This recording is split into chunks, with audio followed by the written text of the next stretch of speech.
It's time for Coffee with the Chicken Ladies, a podcast for people who love chickens. Hey everybody, and welcome. It's Chrisie&Holly from Coffee with the Chicken Ladies. We're here, and this is episode number 148 of our podcast, where we talk about everything chicken, family, fun, and more chickens. More chickens! We drink a ton of coffee. I'm talking a ton. But most importantly, we hug chickens every day. And we kiss them too. Don't forget. We brew coffee from a little coffee house in historic Gettysburg, PA. Bantam Coffee Roasters. Holly Ann, what kind of coffee are we brewing today? The delicious Swiss decaf. What? No, just kidding. We're joking. But you can drink it if you'd like. Where can you find it? BantamRoasters.com. And follow them on social media. Are you ready to sip some of this non-decaf coffee and chat? I am, but first, a word from our sponsor. We have some exciting news to share from our sponsor, Grubbly Farms. They're here, new and improved, Grubbly's World Harvest. I'm a longtime subscriber, and my flock love the healthy, nutritious treats, plus orders $40 and more ship free. If you haven't heard, Grubbly's has a fantastic layer pellet and crumble feed. It's packed with plant and insect protein, perfect for those picky chickens and ducks. Grubbly Farms makes food and treats for healthy pets and planet. To support us in Grubbly's, go to our website or our show notes and use the link. Try it today. So how are you doing? Very well. I've had a little bit of dizziness, but you're starting to feel a little bit better. Right? Yeah, I had some vertigo. It's probably, my doctor thinks it's attached to a fibromyalgia flare. No fun. A little bit of vertigo. It's been a little interesting. Bend over to pick up a chicken and the world starts to spin. It's like, would you like to dance and go round and round? No. No, thank you. So I'm glad that you're feeling better. We had to postpone a little bit of working in person because you couldn't drive. So we worked on Zoom. That would have been good. Not. Yeah. But we're back in the studio today, which is always fun. It brings a different level of easiness to record in the studio. Today, to me, felt like the first day of fall weather-wise. It was so cool this morning. I had, a pullover on. Yeah, it was chilly when I went out there this morning. The sheep were so happy. The sheep were sheeping, and they were going out. It's like, come on, fall. I think we're settled in. We're settled in, a little bit. Fall, I've always said, is my favorite season of the entire year. But then after chicken, spring really became one of my favorite seasons, too. But hey, that's the best weather, so why If you not? could just have spring and fall all year. Heck yeah. I know some people would say you need to have the really hot and the really cold to appreciate it. No. I would appreciate spring and fall all year round. Yeah. All year round. Yeah, that would be great for sure. I'd be like, yes, just do spring and fall. Spring, fall. I've started doing my sewing and making for Christmas things. Yes, you need to sew them a little faster. Oh, you're talking about the Christmas chickens, yes. But I'm making some other things too. Yeah. I started sewing some Santas and some Christmas trees and all kinds of fun stuff. Nice. Yeah. I can't think about that yet. I know, but if you're interested, go check out BaltimoreWoolCompany.com on Etsy. See what I have. Plug your Shameless self-promotion. She just gave her shameless plug. I did. She's going to be like, let's do me for a retail therapy. That's a good idea. I never thought of that. I mean, I'll plug my store, but I'm going to interview you. Oh my Lord. No, that's dangerous because you remember things that I do not remember. Okay. Yeah, exactly. So you know what was really a lot of fun? We had a personal appearance at the Purple Rain Lavender Farm. That was so much fun. Yeah, it was a lot of fun. I love seeing all the animals and I love meeting all the people. Thank you for coming out. If you did, if you're a local peep, it was great. Yeah, it was beautiful. Beautiful day, beautiful farm. And speaking of personal appearance, if you haven't yet, go get your tickets for the McMurray Fest Midwest. Oh, yeah. You do not want to miss this. No. Now, this is next June, the end of June, early July. Yes. And it's going to be a glorious weekend in Iowa. Webster City, Iowa. We're going to have some fun. We're going to paint the town red, baby. In Iowa. With you, that might be literal. So it's very possible. Come have some fun with us. I did. You know what I bought us? I bought us some chicken nail wraps. I know. So we can have chicken manicures. Yeah. Because we're going to be in the bougie tent. Oh, yes. The bougie coffee tent. So check out the website. If you just look up McMurray Fest Midwest, they have their own website where you can buy the tickets, look at hotels. You can see the other speakers. Yeah. And after speaking and being at the conference, we're going to be having some wine on the town. It's going to be fun. Yeah. Come join us. Have some fun. So on that note, If you're listening to our show and you're loving it, head on over to Apple Podcast and leave us a written review. It does amazing things for the growth of our show. And while you're there, hit that subscribe button. Why? Because you'll never miss an episode. And it's another really easy way to help us out and help us grow. If you're looking for other ways to help support the show, you can share your favorite episodes on social media. You can tell some chicken-loving friends about the podcast. 50 zillion. You can visit our Etsy shop, check out the t-shirts, the mugs, and see if I have any little Christmas chickens up. Or actually, I have some kind of fall-themed chickens as well. Yeah, they're going to go up soon. You can become a patron of the show, patreon.com/coffeewiththechickenladies. An enormous thank you, as always, to all of our amazing patrons who make this podcast happen.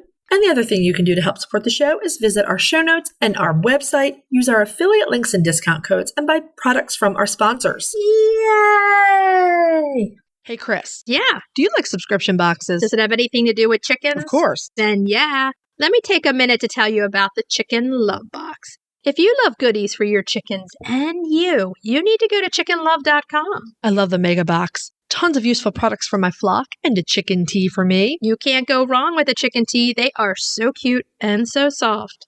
In the February box, I absolutely love the red iron rooster trivet and the seed block. I really love that egg timer. It's going to be great when I'm baking. And those chicken stickers are going to be awesome on notes I send out. Boxes start at $39 a month. They ship immediately after your order, and shipping is always free. Such a great deal. Don't wait. Get off the nest and click already. Use the code CWTCL50 for 50% off your first box of a 3-month subscription or more. That's chickenlove.com. That's chickenluv.com. Get your subscription today. Have you heard of Strong Animals Chicken Essentials? They make natural supplements for your flock. Strong Animals has used plant-based products and natural approaches to promote the health and vitality of backyard flocks. Their products contain organic essential oils, prebiotics, and other natural ingredients to support the immune system and digestive health. Give your chicks and chickens what they need to thrive with Strong Animals health products. Visit GetStrongAnimals.com today. The Breed Spotlight is brought to you by McMurray Hatchery, defining quality for generations. For over a century, McMurray Hatchery has remained a trusted family-owned business working tirelessly to ensure our poultry meet the highest standards. Whether you are an experienced enthusiast or just embarking on the journey, look to McMurray Hatchery for guaranteed quality, rare and heritage breeds, low minimums, and all the supplies you need to raise your flock. Request a free catalog today. Dum dum dum dum dum dum dum dum dum. Time for Breed Spotlight. Yeah. I feel like your last couple have sounded variations on a theme. I don't know. Okay, so this week's Breed Spotlight is The Hamburg. the Hamburg. We're not talking about hamburger. We're talking about the Hamburg. Oh my God. No, we're not talking about hamburger. You just crack yourself up every day. I do. They always say, like, if you could crack yourself up, you've made it. That's the first rule of comedy. I know. It is. Please yourself. Yeah. If you gotta, find it, you gotta laugh at yourself and do your own jokes. That's right. And then other people will laugh along with you and not at you. You know? I don't know. I laugh at you sometimes, to be It's honest. fine. Yes. If you didn't love me, then you wouldn't. Then it might be a problem. It would be a problem. As it is. So we're talking about a chicken here. Yes. The Hamburg is a very, very old heritage breed of chicken that should be way more popular than they are. Is it very, very, very, very old? Yeah, it is. Okay. Actually, Not yeah. just very, very old. Very, very, very, very old. They are a beautiful small-bodied chicken that comes in gorgeous color and feather patterns, and they are very good layers. They're so cute. Yeah, they really are. Now, it's very likely that the Hamburg would have shown up in early America. They have that early American look. Do they? They do. Okay. Yes, they do. Okay. They would have shown up in early America where their thriftiness and their regular laying would have made them popular additions to a woman's poultry yard. Thriftiness, did they go to the store and find some vintage stuff? Well, similar. They were just really good at finding food. So, I mean, that's about the equivalent in early America, right? Vintage dishes. There's not much. So, yeah, I think the colonial ladies and early American ladies would have appreciated some Hamburgs in their yard. They would, because also they're very the step up look. They're an elegant little chicken. That's the word I'm looking for. Yeah. They're elegant, and they would have been like one where you're walking down the street holding this chicken, like, yeah, they got a Hamburg. Is that how that works? They're just colonial lady cruising down the road with her Hamburg. Okay. I can see it now. All right. That and a little umbrella. A parasol. Yes. Okay. Yes. Okay.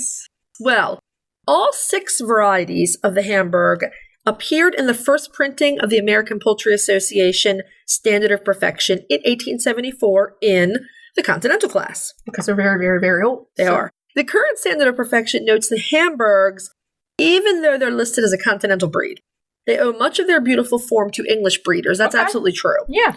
They're currently listed in the threatened category of the Livestock Conservancy's Conservation Priority List. No. Well, yeah. And when we last profiled the Hamburgs, which was a little over 2 years ago in episode 34, they were in the watch category. They're one of the breeds that have actually slipped backwards. So they need our help. They do. As you're sitting there listening to us talk about this chicken, I always say look them up, because with hearing and seeing at the same time, it may bring some sort of connection that you might have to this chicken. Yeah. That you're like, wow. The question is, can you see this chicken in your flock? I'm not asking you this question because I already know the answer is yes. They're high on my list, believe it or not. I know. They're very high on my list. I'm just saying out in the universe to look. Now, all you excellent people with excellent taste in chickens, you want Hamburgs. One of my favorite shots of these chickens is from the Livestock Conservancy.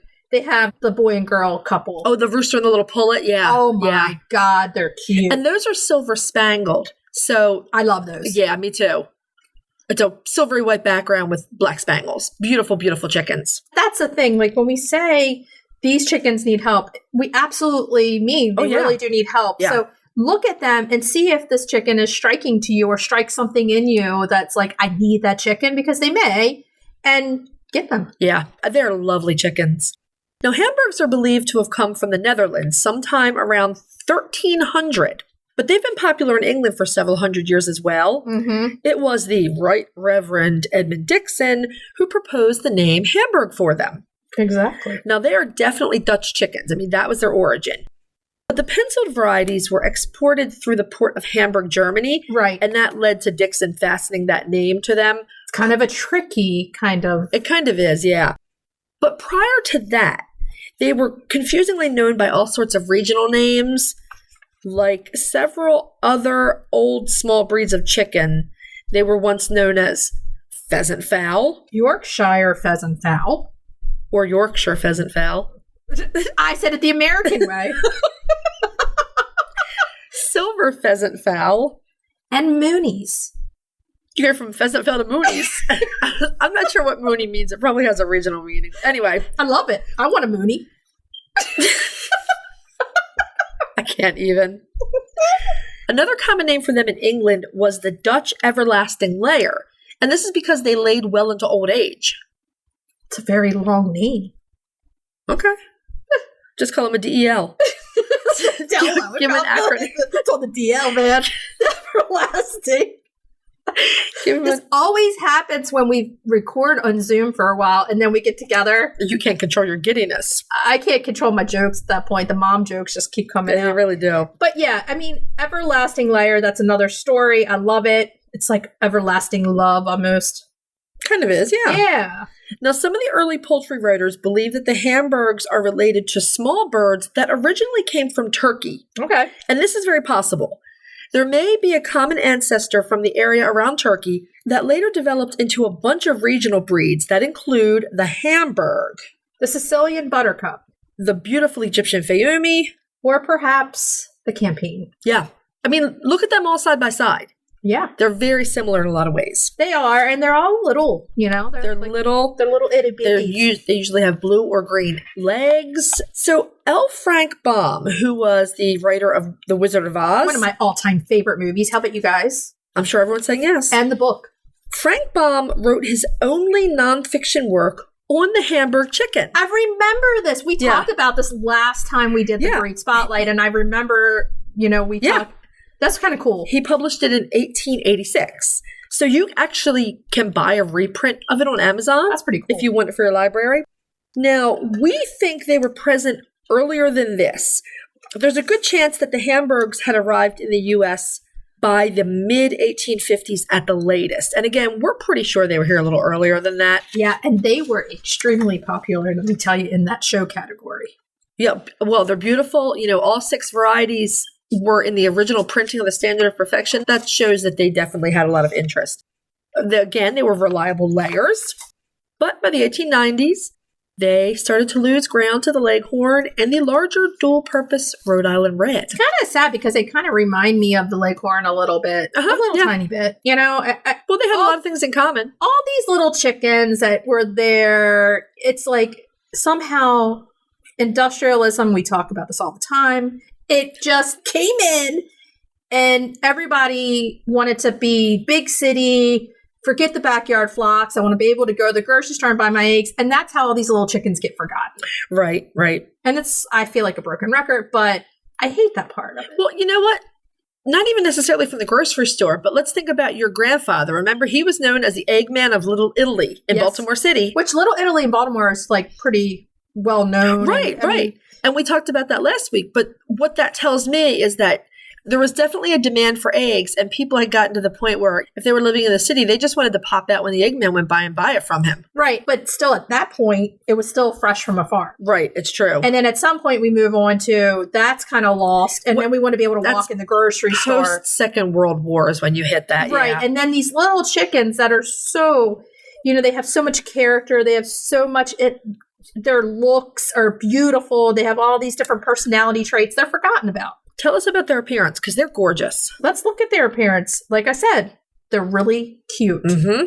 And like I said before, they're light-bodied. They have the pointed rose comb, which is one of my not-so-favorite combs. I like it, though. It's pretty. But I like it. It is unique to some of these chickens, and it does set them apart. They have small white earlobes and blue legs. So I love a blue-legged chicken. I love myself some blue legs. Well, the Nankins are blue-legged. I love blue-legged chickens. I just do. And they come in 6 color and pattern variation. So let's talk about the one I love is the silver spangled. Me too. There's also the silver penciled. The golden spangled. The stunning golden penciled. The white and the black.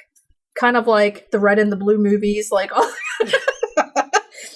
Now, a mature hen's going to come in at about 4 pounds. So they're about Leghorn size. Yeah, they are. Yeah. They are very small. This is a good chicken if you have a small space and you want a lot of chickens. That's true. Okay. Roos are only coming in at about 5 pounds. That's little. Smaller boys. The Roos are beautiful boys. It seems like they all have like the extra tail feathers coming out. Like the one sickle or two. Feathers. Yeah. Right. They have a long sickle feather that has the black spangle on the end of it. It's so cute. Uh-huh. I just love them together. Yeah. Okay. So the hens are really good layers of a small to medium. Now we know we have those white earlobes, so they're going to be white eggs. Mm-hmm. Now here, listen to this. 225 to 250 per year. They're in my good category. That's pretty good. Now, even if I would have said to Joe, do you want a Hamburg? And I gave him these egg statistics, he would have been like, yeah. I think he would have said, I want something that lays more. Joe would be all about hybrids if he could be. He's the reason we have spicy. But at 4 pounds for a girl, they would fit into what I have now with the Houdans and Lucy, so I can definitely see them in my flock. I will say that as I was doing the research and I was reading through what various keepers had to say, a lot of people didn't like the size of the egg, but I got to tell you, like most of my eating eggs are the Nankin eggs because they're large for a Bantam, and I really like that size. Yeah. I'm not sure why people are complaining about that size. Not everything needs to lay like an Orpington size egg. And it doesn't. And even Lucy at a 4 pound, she lays a large egg for a 4 pound hen. Yeah. But you never know what you're going to get. Now they're going to start maturing early and they may start laying around 5 to 6 months. That's early for heritage breed. It is. They're also known for laying well for several years, like we were talking about before. Yeah, they don't slow down quickly with age, which I think is quite nice. It's a perfect homestead chicken here. Yeah. I mean, I think it's a perfect urban chicken also. I really like them as an urban chicken. A lot of homesteaders don't like them because they're not dual purpose. And again, those eggs aren't huge. Right. A lot of people see them as impractical. I saw that word used, impractical. I don't see that at all. And I thought, here's a gorgeous chicken with a lot of practical uses. That's what I thought. Here's my difference of opinion for all those people saying they're impractical. They are practical. They're small. They're going to lay you a lot of eggs. I think they're the perfect urban chicken besides like a leghorn. I agree. And their beauty comes in where they're going to be different for you. They're very beautiful. They have the spangles. They're different. I think you can have double the chickens you can have with these because they're little. They're excellent layers. So how can you go wrong? They're not a super hybrid layer. That's not what they are. They're heritage breed hens, and they lay consistently well over several years. Right. I think they're good all the way around. You can use them on a homestead. And I love the term urban chicken because it's not really used too often. No, it's not. But there is such a thing. Absolutely. There are people in the city, in closer suburb areas that want to have chickens, and these would fit in perfectly. Absolutely. I mean, they will provide you with a lot of food security. And let's face it, a medium egg tastes just as good as a jumbo egg does. Sometimes a medium egg is better. When you make 3 eggs, it's like too much. Yeah. But 3 medium eggs is just perfect. Absolutely. That's what I do with the Bantam eggs. And then it's actually tastier because you have a higher yolk to white ratio. They're richer. Yep. Yeah. Okay, so let's go into foraging. They're very good. Very good foragers. They don't like confinement a whole lot. That's no surprise. They're very active. So big aviaries and supervised free range is what we recommend. Yeah, an aviary style run is the way to go with them. I think that they're a great addition to a permaculture system. Yeah. I mean, and let's look at this too. Across the board, having a very large aviary set and run and supervised free range is the way to go for your chickens. It's the best of both worlds. If you're going to avoid massive predator losses, yes. Yeah. With predators, we say this over and over and we mean nothing by it but the truth. If your chickens are out on their own, it's not if, it's when. It's when. It is. It will happen. Yeah. The beautiful Hamburgs are fantastic at turning over compost and cleaning up garden beds.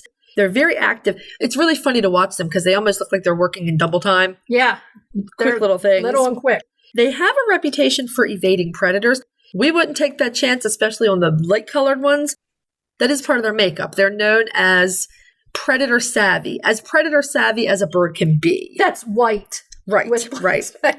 Now, that goes hand in hand with their reputation for flightiness, though. They are very good flyers. Yeah. Very. They're little. And I mean, when you look at the little birds, they can. Now, if I look at the hootans, they're jumping, flying everywhere, and they're not going to get much bigger. They're going to be able to continue to do that. Now, the cochins, not so much. Oh, that's not happening. So they're a small bird, and that's why I say a very large aviary for them. Right. So that you may not be able to let them out and not... You might have to go up in a tree to get them. Well, right. That's the reality. To evade predators, they need to react fast and they need to take off. So that startle reflex is kind of built into them. That's what they're going to do. Anything that startles them is going to send them flying, including you if they don't see you. Now, you looked in and found that they said that they're friendly but busy, and you'll have to put some time in. I have a feeling that they're very similar to the Fayumis. And the Leghorns. They like to hang out with you, but they may not like to be cuddled. You might find some that do. It's worth putting the time in. Like we handled the Fayumis, even though they don't like cuddling, they're used to us. Right. So you handle them so much to the point where they like to be around you. Right. That might be as much as they can go. Now, that might be the best that you can get them. What we always say is handle them as much as you can so that you can treat them medically also, which you can do. Because the reality with birds of this personality, if you don't handle them, they are like no touchy. And how are you going to get to that point to be able to medicate? You have to be able to medicate and treat them for something, because if you say, oh, well, nothing's going to happen, something's going to happen, and you're going to have to be able to medicate them. So handling them a lot in the very beginning and getting them as a young chick may also help that out. So, just having them being very comfortable around you. Now, here's the thing. They're reasonably cold hardy. Shocker. But they're little. Because they're small body birds, they might need supplemental heat in really cold climates. And they're going to need some protection for those pointed rose combs, because that point is just right out there in space. That will freeze. That'll freeze off very easily. Yeah. So you have to I really think some of these are like across the board for all birds. Yeah. Do the same. And they do pretty well in the heat because, again, they're little. Right. Small body birds. There are Bantam Hamburgs, believe it or not. Yes. Tiny things. They do seem to largely be showbirds, which makes perfect sense. Yeah. It's probably hard to find them anyway. But a lot of times there are what we call true bantams that don't have a large counterpart. And then there are bantams like this, where they're based on a bigger breed. And generally, these kinds of bantams don't have a big story. No, they're the same. They're just bred smaller. Almost always for the show community. Right. And then they're bred smaller and smaller and smaller until you get a Bantam breed. Right. So they don't have a big story. And that is across the board. So here's my thing. I love this little bird. Oh, yeah. I want us to help this bird out. Mm-hmm. I want everybody, if you're listening to us in a car, wait till you're stopped. Look them up and see if you get something that strikes you. And see if this might be a bird for your flock. And the color varieties are very different. The golden penciled and silver penciled, and then the golden spangled and silver spangled, they look very different. They're beautiful. So we need to tell everybody where they can get these birds. McMurray Hatchery has some of these. They have the golden penciled, it's a stunner, and they have the absolutely gorgeous silver spangled. I know. Like, how do you choose between them? You just get them all. Everyone knows that we love McMurray Hatchery, and they do have these birds. That is a major plus. They're so pretty. They're available. They may not be available right now, but for next season, if you put your order in early, you can get what you want. Hey, let's flood McMurray with orders for the Hamburg and help this chicken out. There's a Hamburg Club of North America Facebook group if you're looking for some support. In the UK, there are definitely some clubs for our UK listeners. I think they're easier to get your hands on in the UK than they are here. Let's help them. But these birds are just absolutely stunning. Well, I wasn't going to have them for a while, but I'm tempted. Now, you know what I'm going to say. If you have the Hamburg, send us pictures, tag us in your story, mention us in your story, and I can very easily share your story to ours, and we can show everybody some of the Hamburg love out there. If you're looking for a chicken coop that's produced in a planet-friendly, sustainable way, try Nestera. Each coop is made from highly durable, 100% recycled plastic that keeps the equivalent of up to 2,000 shampoo bottles out of a landfill. Their clean, modern design will fit into any garden or run area and comes with an industry-beating 25-year warranty and a range of handy accessories. Simple to put together, so quick and easy to clean, and most importantly, red mite resistant. Your chickens will love it. Quick shipping from Nestera US. For a 5% discount, use the affiliate link in our show notes, on our website, and on Instagram. Link in bio. Check them out today. Roosty's proudly sponsors Coffee with the Chicken Ladies. We personally use Roosty's products with our chickens, and we're huge fans. They have their awesome nesting pads, do-it-yourself feeder and waterer kits, and they've just released their best product ever, a new chick feeder and waterer set. They have adjustable legs to keep food and water clean. They're super well made, and the feeder even has a removable lid so it can easily be filled from the top. So if you're raising chicks or keeping chickens, all their products are available for Prime delivery on Amazon.com. Check out the Roosty store on Amazon or follow the link in our show notes. Okay, so are you ready to move on to main topic? Yeah. Yeah. Yeah. We had a great time recently talking with Arthur Parkinson. He is a 3-time author with some books upcoming and someone who's absolutely passionate about chickens. This is a fantastic conversation. I hope you enjoyed as much as we did. Enjoy. So we have a very special guest joining us today. Our UK audience will know him well. Americans, we'd like to introduce you to Arthur Parkinson. Arthur is a gardener, a writer, a photographer, and a hen keeper. He's been featured on the BBC, in UK Country Living. Lots of places. Lots of places, right? Yeah. You've written 3 books. You probably have at least one more coming out in the near future that we can talk about. Welcome, Arthur. We're so happy to have you on the show. Hey, Arthur, welcome to the show. Thank you so much. It's such an honor to be on a podcast about chickens, finally, by people who love them. All about chickens all the time. Yeah. So you've been, for quite a while, you've been with Sarah Raven on her Grow, Cook, Eat, Arrange podcast, where you're mostly talking about gardening, but I know there have been a few chicken episodes mixed in there. We've heard them. Yeah, I've managed it because Sarah likes chickens more and more, actually, which is nice. Because when I first started to know her, she did have some hens, but they were kind of, at the back of the garden, and she would say she'd got hens, but she didn't really embrace them as much as she does now. So over the years, I've bought Sarah, if it's very nice if you know someone who's got almost everything in the world, you can always take them some nice chickens. So Sarah's one of those people. Oh, that's so nice. Master gardener and amazing gift giver at the same time. How about that? And you gave her Hamburgs, didn't you? I did, yeah, because when I first met her, she had 2 Hamburg cockerels and no Hamburg hens. So that was like a mission as soon as I met her and got to know her. I thought, we've got to get you some Spangled Hamburg eggs. So we managed to get some hatched, and one was a hen, and Sarah's still got that hen must be nearly 9 years later. They're beauties. What a wonderful gift. Such an amazing layers. why they aren't Yeah. kept. It's Oh, awful. yes. Rare breed. Okay, Arthur, for the listeners who don't already know you, why don't you go ahead and tell us a little bit about yourself? I am a gardener, but I don't do gardening as like paid everyday work. I mean, to be honest, my main work really is a strange thing to say. I kind of would be an influencer, I suppose, if I look at what pays my bills. Instagram is a huge thing, doing photography, mainly of chickens and flowers, particularly flowers that are good for bees. I'm very for organic gardening. And so the chickens have always been there with me as I've grown up. If anything, the chickens were what got me started in gardening because, as you know, when you've got chickens in a garden, you really have to embrace them as part of the garden. So understanding what plants work with hens, and I was always drawn to gardens that had hens in them. Those were the gardens that I found interesting and animated and beautiful.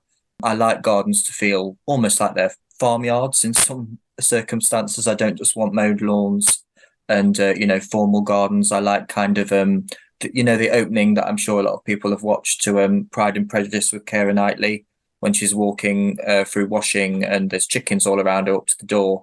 That's kind of my kind of garden. So more of a farmyard than a rose garden. But I'm known for cut flowers, growing a garden that is like a harvest of cut flowers. And so writing a lot and doing photography, as you kindly mentioned, for my books, and increasingly illustration, particularly of chickens. And occasionally I've done a bit of TV presenting. So that's kind of me in a nutshell. And when I'm not working, I'm kind of sat with my lovely grandma Sheila, who's 90. That's what makes me happy in life. I love with that. chickens. Yeah. That's awesome. You have some wonderful stories about your grandma Sheila on the Grow Cook Eat Arrange podcast. It's one of my favorites. I've been subscribed to it for a while now. Oh, God. That's wonderful. I love about your books too, because you bring in containers to the mix, which a lot of us who, we both have acreage, 3 and 4 acres. So we have a lot of land, but sometimes, you want to just kind of create something all your own and change it up sometimes. And the pottery and the containers, it's the way to go. Mm-hmm. I love what you do with them. It's amazing. Yeah, and it is. I think with containers by the door, you're not bending down so much. It is a nice way of getting people to start gardening. I think I'd always have pots by the door if I had a big garden, and then the rest would be an orchard with chickens. A lot of herbs I think are fantastic in pots. I love those. I love the ones that stay around all year round here. It's sometimes hard to get them, but like rosemary and thyme and different things and oregano stay around, and we can plant them all around our property. And the chickens love them too. Mm-hmm. It's true. Yeah. We're going to talk more about gardening and flowers as we go on. I mean, your arrangements are absolutely drop dead gorgeous. Your floristry talent is, and I'm sure you hear this all the time, your floristry talent is amazing. Exquisite. Oh, that's very kind. Well, I kind of, I don't call myself a florist. I classify what I do as plonking, really. Plonking in the, I think overthinking it is what kills flower arranging. If you're plonking things that are gorgeous to begin with, I suppose it's hard to go wrong. Absolutely. You are, it's just like, cooking. If you've got gorgeous homegrown ingredients, you can't really make it look a mess. And I think it's just letting flowers be flowers again in water. When I was little, I remember my grandma Sheila at church, shoving carnations and gladioli into a big block of oasis. And I think even then I thought, gosh, this is a bit making it complicated. So that was the lovely thing about finding Sarah Raven and seeing her style of growing flowers, then just putting them into lovely vases of water. Mm-hmm. She really was ahead of her time. It's wonderful to be on Instagram now and see that style. I mean, you over the pond with you've got Fluette Flower, and she's really made it incredibly, she's really helped to get that style. Martha Stewart as well. If anything, I think a few of your leading ladies have been, ahead of the UK in the styles of being sustainable with, this whole homestead ethos. So it's nice that we've got things going on across the ponds. Yeah. Absolutely. And Oasis is about, it's just the devil's invention. It doesn't biodegrade. You can't do anything with it. Yeah. It brings me to, my husband always says, your flowers are going crazy behind on the back walk. And I was like, it's my English garden. I love it that way. There's daisies everywhere and I have a pathway through. He doesn't like when things fall over. And I'm like, I just love it like that. So natural. So let's talk chickens a little bit. So please tell us about your current flock. What breeds are you keeping right now? So, to be honest, this year with the hens, I'm very sorry to say, has been a bit of a disaster. I had my first full-on fox attack. Oh no! I've never experienced it before. So I lost a lot of my old ladies. Most of those were bantams. So that was really heartbreaking. But luckily, the fox didn't take Claudia, who's probably my favorite hen. She's a blue Pekin, and she was given to me. A lovely young family messaged me on Facebook years ago, just before the pandemic, actually, and said, we've had a rat attack on our allotment and all our bantams have been killed, but we've got one hen left. And so this car pulled up on the drive and this sweet little boy got out with this gorgeous blue Pekin bantam. I know you call them coaching bantams, but she was, just being cradled in this little boy's arms. And so they gave this little hen to me, and she's called Claudia. And luckily, Claudia, I think, must have been laying an egg at the time of this fox attack, because she was completely unfazed. So she survived, and to be honest, wasn't bothered in the slightest that everybody else had been killed. She was like, "Oh, I've got a bit more room now." I'd got it's three not funny, hens. but it's like I am quite dark comedy. I have to kind of get through life a bit, exactly like Joan Rivers style a little bit. Yes. So anyway, I agree. Claudia survived, and then I had two leg bar chicks that I think must have been about 2.5 weeks old with a broody hen, and their broody hen survived just despite missing all of her tail feathers. She was a black and white sable poot, and these little cream leg bars were hiding in the gooseberry bushes. So we kind of did like chicken therapy with them because they were really traumatized. Actually, they didn't move almost 2 days. I've never known chickens in this state of shock. That was more horrific in a way than the attack itself, just feeling their fear. But we got them through it, and they're growing really well now. And so they're in Nottingham, in my dad's garden where this attack happened, and we have enforced the garden. We think the fox came from the back corner behind the water butt. And we just got complacent. I would famously say, "Oh, I've never had a fox attack. We don't get foxes in that part of the world." And more for me, because I think when those things don't happen to you for a while, you think, "Oh, we obviously haven't." But you have got foxes about. So I think it was June, which is prime vixen and cub time for us, and it was early morning. So it's just a big lesson learned. Yeah, they're sly. Those foxes. That's why they get their sly fox. And we have one that comes to our house every night and visits us, stays away from the chickens, but you'll turn around and she's right there and you did not even hear her come up. And I'm like, okay, I know you're here. So I know, they're in an enclosed run. You can't get in there, but they are so quiet. That's their thing. And you just never know when they're looking and watching. We're so sorry and it is traumatizing. And it goes back to the conversation that Holly Ann and I have all the time, that chickens are emotional. They should be emotional pets for us, because they feel so much. Right. Taking their emotional needs into account is in our opinion, an important part of keeping chickens. Oh, I yes. agree. Definitely. And what was shocking was I don't like wing clipping. So none of my girls were wing clipped. We don't either. And so I was really surprised. I mean, that phrase headless chicken, at the time of the fox attack, the chickens must just become, as the saying goes, headless, because the fox must just burst and they almost just, I don't know, freeze. Or I couldn't believe that some of my girls who I knew could fly, I'd seen them fly 10 foot easily in the daytime. So I was very surprised at the ones that I lost. But I'm starting again. I'm actually embarking on quite an exciting project. I'm going to rent some land on a friend's farm in Gloucestershire. I'm just waiting to get lots of quotes on very expensive fencing and electrified fencing, and I'm going to start up having a flock of Cotswold leg bars and buff cochins in the autumn. So moving forward with it. That sounds amazing. We love our leg bars. They are amazing chickens. So amazing. And the Buff Cochins. Now, the Buff Cochins. So we're going to send everyone to read and we're going to get to your book in a second. Chicken Boy, My Life with Hens. It's really an amazing memoir, but you have a fantastic story in there about, and I have this in common with you, except I was an adult, about Chatsworth House, which is in Derbyshire, the Peak District.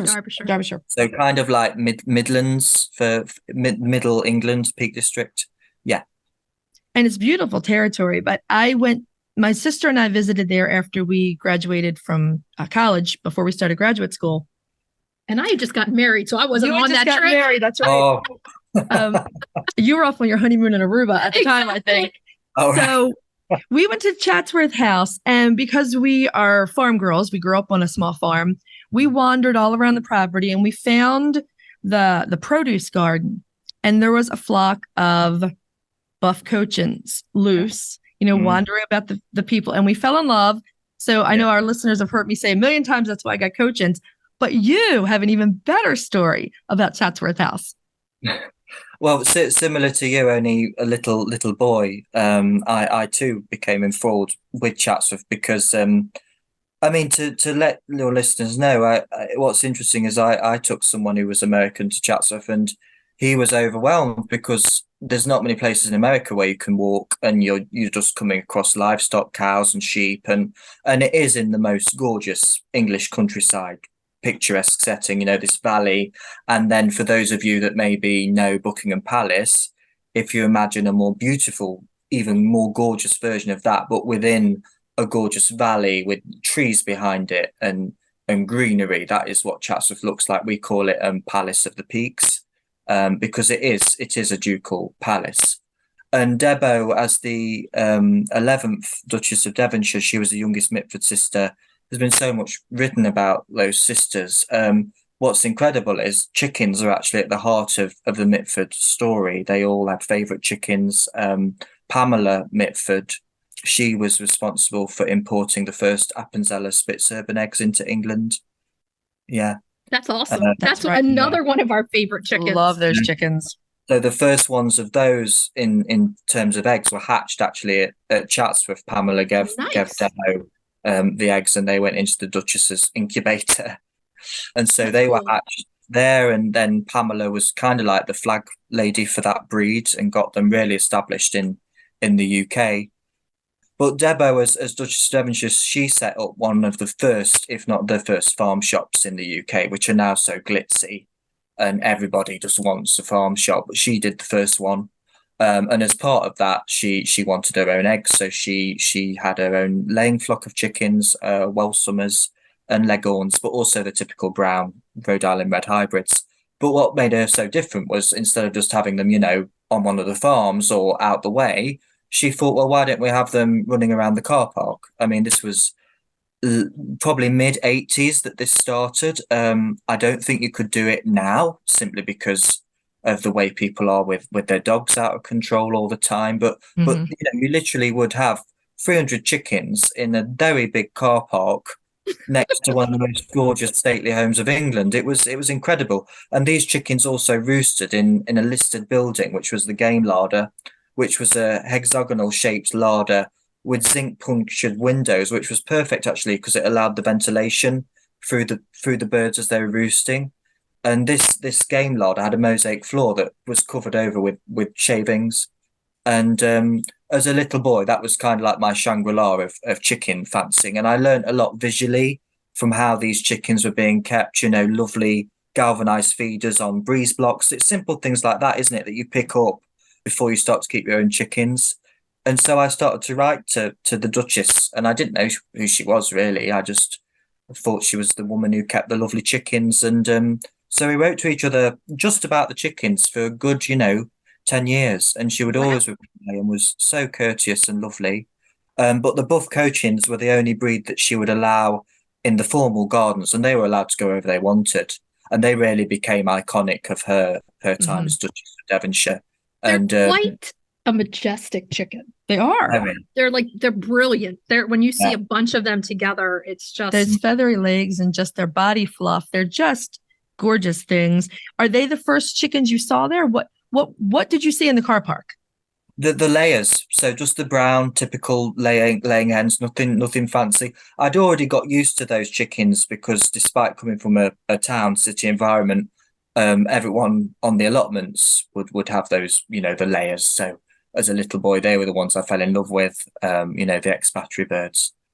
But yeah, seeing the buff coachings, and also she'd have other fancy breeds, but in pens. So, she'd have a big pen of Derbyshire red caps and like Sussex. And so it was a really wonderful thing to go to Chatsworth, and I'd want to go there more and more. And then I realised that in October, there would be a big poultry sale where the young birds would be sold off. And it was a very, exclusive, anticipated chicken sale. So you'd queue up and everyone would have very posh wicker baskets. It wasn't an auction. It was, you were taken into the farmyard and you would, you'd try and pick the young birds. But it was very highly anticipated. Everybody wanted the Cochins and the Welsummers because people knew Chatsworth had a good line of Welsummers. So I remember that every October, and my poor dad would have to drive me, and he'd always be furious at the amount of money I was spending on chickens. That's like my husband now. He's like, what? More chickens, more stuff. I mean, but when you're addicted to chickens, you're all in. And they give so much, it's not hard to be addicted to them. He should be grateful that you have not brought sheep home yet. My husband and I keep sheep. We keep Jacobs, which I know you like. Mm-hmm. Well, Debo was also very big on getting the Jacobs saved. She became president of the breed club. Oh, I didn't know that. Yeah, so that's she amazing. was really I love going over your house and seeing real sheep. champion of rare breeds. Debo was. She really. Tell me if this is true. I've heard this story, and I don't know if it's true, but I love it. She had a dinner party, and she put a basket in the center of the table and had a buff Cochin cockerel and some hens in that. Is that true? Yeah, a lovely man called Alan. Yeah, a lovely man called Alan Shimwell, who was a chauffeur to begin with. He became her like poultry man, and she would have an incubator a few doors, within the main house. And that day, some eggs were hatching, and I think she needed something to really, wow these people who were coming for dinner. So, yes, the little chicks were put into, I think, silver wine coolers lined with straw. It's like table scapes. Yeah. Seriously? And the buff Cochins, I think, were in big perspex, kind of, cages. So it was all very beautiful. She tried to do it with piglets, and that went wrong, I think, because the piglets went. That went definitely. Yeah. That's like the wrong side right there. I mean, I'm quite desperate, to be honest, to try and do a Netflix film, or I mean, I just think, gosh, forget Downton Abbey. What Debo did as Duchess of Devonshire. I think it's so many wonderful stories like that. But the thing about her was she'd always do it with such style. But the animal welfare was there as well. It wasn't like anything was done cruelly or thought out, because the farmyard was literally next to this huge palace. And these chickens were used to being shown. She was very active in taking her Cochins to the shows. In fact, I think sadly after she died, of course, there was a big Sotheby auction, and I know that one of your great poultry guys, P. Alan Smith, I think he's got her carrying boxes. I think he those, and so they're with P. Alan Smith, who I think is an absolute hero you've got with the rare breeds. I love them. She was before her time, because I mean, gardening and entertaining with chickens is really popular now in the States, and making it so eloquent. And we've done it. We've had a garden party. It's all chicken themed. Our chickens were walking all along the yard with us. And she was before her time. Now it's big. This seems like a good place to stop. We're going to bring you the rest of this interview next week. In the meantime, make sure you check out Arthur's books. We have links in the show notes.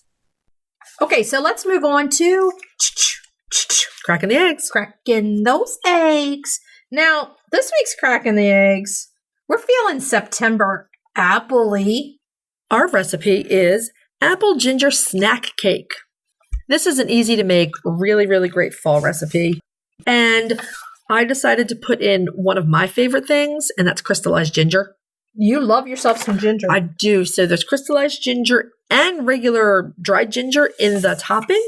And there's some ginger in the cake, too. Now, the snack cake is going to have a streusel. So let's talk about the ingredients that you're going to use for the streusel. A 1/3 cup of packed brown sugar. How can you go wrong?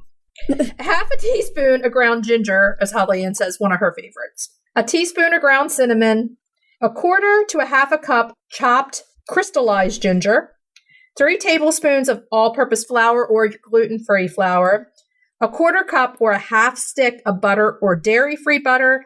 And a half a cup of rolled oats. Now, how do you feel more? That's fall streusel right there. That's baby. some serious fall. That's some serious fall for sure. Now, for the streusel, you're just going to put it all in a small bowl, combine it, put your butters in it, and make it crumbly. Yeah, you can use a pastry blender. You can use a knife, a fork, your fingers, whatever you want to use. And I'm going to pull out that pastry blender. Me too. I like myself some kitchen gadgets. I love my pastry blender. I have an old one. My mom has an ancient one. I love it. Any kind of kitchen gadget, I'm pulling it out and using it. You're going to get everything crumbly. Then you're going to stir in the oats and that crystallized ginger and set it aside. Now, if it is hot in your kitchen or if the weather is hot, put that streusel in the fridge. Because let me tell you, I've had some streusel go bad. You don't want that butter to melt too much. No. Then you don't get the crumbliness that you love. Okay, so now we're going to move on to cake ingredients.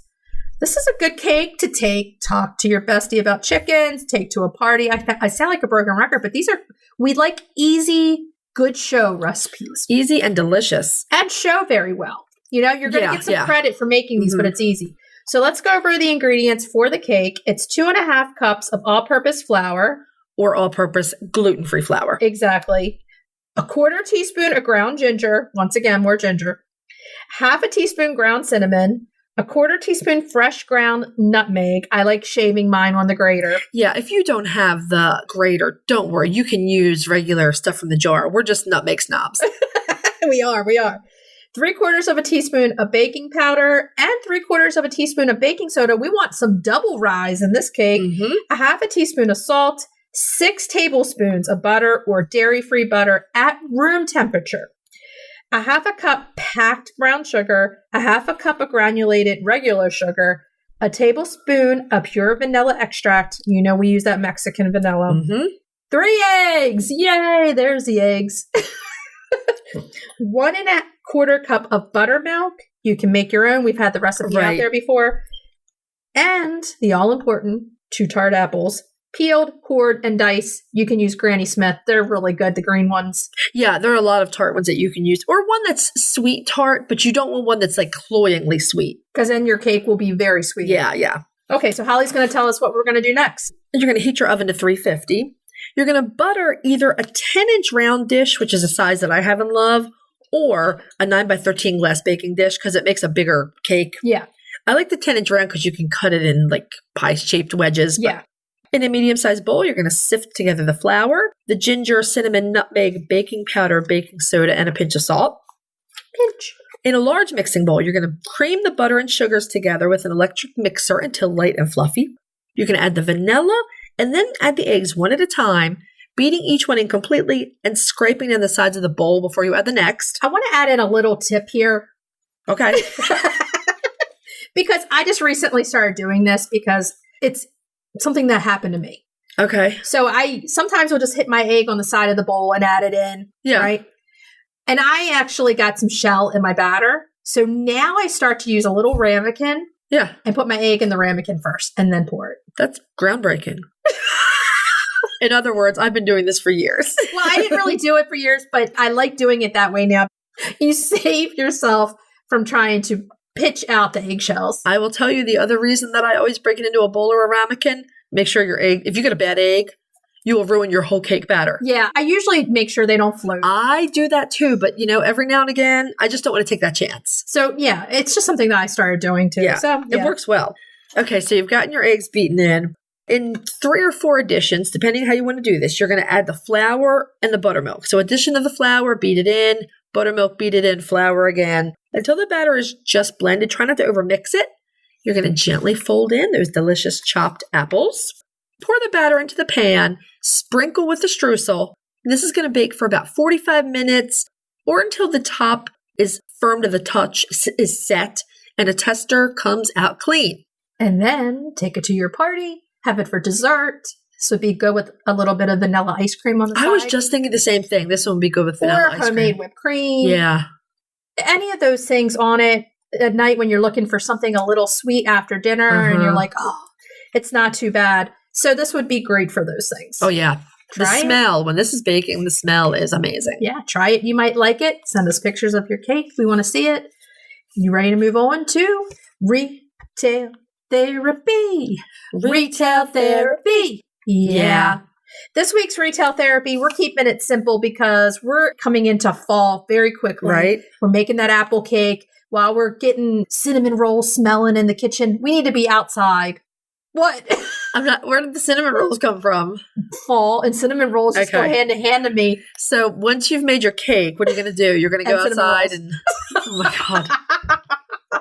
You're going to go outside and we're going to start, getting things ready for cold weather. We're not talking about that today, but we are talking about one of those things that you should start getting into and buying right now to get ready. And that is some cold weather tarp. They also help in cases of chilly fall rain. They help shelter some of the run. They're a really all around good thing to have. 100%. So you can get these. Good thing to do is go on Amazon. The ones that I get on Amazon are going to be on our Amazon storefront that I've gotten multiple times. To even just do part of the top, part of a side to give them a windbreak in the winter to stop the rain. Now you can even buy some that are made to go over top for part of your run. Right.